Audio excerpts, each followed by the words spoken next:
ಈ ವರ್ಷ ಅಂತಂದ್ರೆ 2026 ಮತ್ತು 27ನೇ ಸಾಲಿನಲ್ಲಿ ಇಂಜಿನಿಯರಿಂಗ್ ಕೋರ್ಸನ್ನು ಮಾಡಬೇಕು ಅಂತಿರತಕ್ಕಂಥ ವಿದ್ಯಾರ್ಥಿಗಳಿಗೆ ಒಂದು ಇಂಪಾರ್ಟೆಂಟ್ ಇನ್ಫಾರ್ಮೇಷನ್ ಹತ್ರ ಬಂದಿದೆ. ಸೊ ಬನ್ನಿ ಇದರ ಬಗ್ಗೆ ಸಂಪೂರ್ಣವಾಗಿ ಮಾಹಿತಿಯನ್ನು ಈ ವಿಡಿಯೋದಲ್ಲಿ ನಾವು ತಿಳ್ಕೊತಾ ಹೋಗೋಣ. ವಿಡಿಯೋವನ್ನು ಸ್ಟಾರ್ಟ್ ಮಾಡ್ತೀನಿ. ಅದಕ್ಕಿಂತ ಮೊದಲು ನೀವಿನ್ನೂ ನಮ್ಮ ಚಾನಲ್ಗೆ ಸಬ್ಸ್ಕ್ರೈಬ್ ಮಾಡದೇ ಇದ್ದರೆ ಈ ಕೂಡಲೇ ಚಾನಲ್ಗೆ ಸಬ್ಸ್ಕ್ರೈಬ್ ಮಾಡ್ಕೊಳ್ಳಿ ಮತ್ತು ಲೈಕ್ ಮಾಡಿ.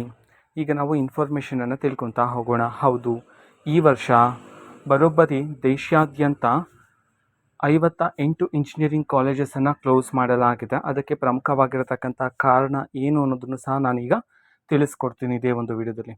ಹೌದು, ಇದು ಅಧಿಕೃತವಾಗಿಯೇ ಮಾಹಿತಿ ಆದರೆ ಹೊರ ಬಂದಿರತಕ್ಕಂಥದ್ದು. ಇದು ಸಹ ದೇಶಾದ್ಯಂತ ಕರ್ನಾಟಕದ 2 ಕಾಲೇಜ್ ಸೇರಿದಂತೆ ದೇಶಾದ್ಯಂತ 58 ಇಂಜಿನಿಯರಿಂಗ್ ಕಾಲೇಜಸನ್ನು ಇದೀಗ ಕ್ಲೋಸ್ ಮಾಡಲಾಗಿದೆ.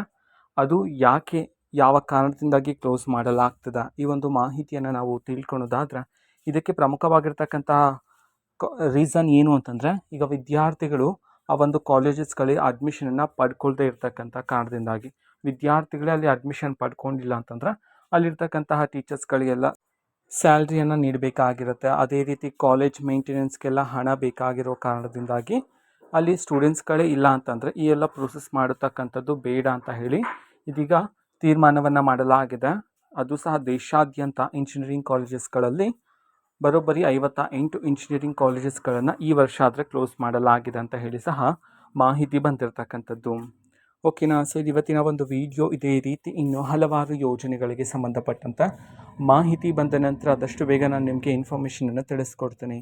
ಅದಕ್ಕೋಸ್ಕರ ಚಾನಲ್ಗೆ ಸಬ್ಸ್ಕ್ರೈಬ್ ಮಾಡ್ಕೊಳ್ಳಿ ಮತ್ತು ಇನ್ಫಾರ್ಮೇಷನ್ ಇಷ್ಟ ಆಗಿದ್ದರೆ ನಿಮ್ಮ ಫ್ರೆಂಡ್ಸ್ ಆ್ಯಂಡ್ ಫ್ಯಾಮಿಲಿ ಮೆಂಬರ್ಸ್ಗೂ ಸಹ ವಿಡಿಯೋವನ್ನು ಶೇರ್ ಮಾಡಿ. ಜೊತೆಗೆ ಚಾನಲ್ಗೆ ಸಬ್ಸ್ಕ್ರೈಬ್ ಮಾಡಿಕೊಂಡು ಸಪೋರ್ಟ್ ಮಾಡಿ. So thank you, bye.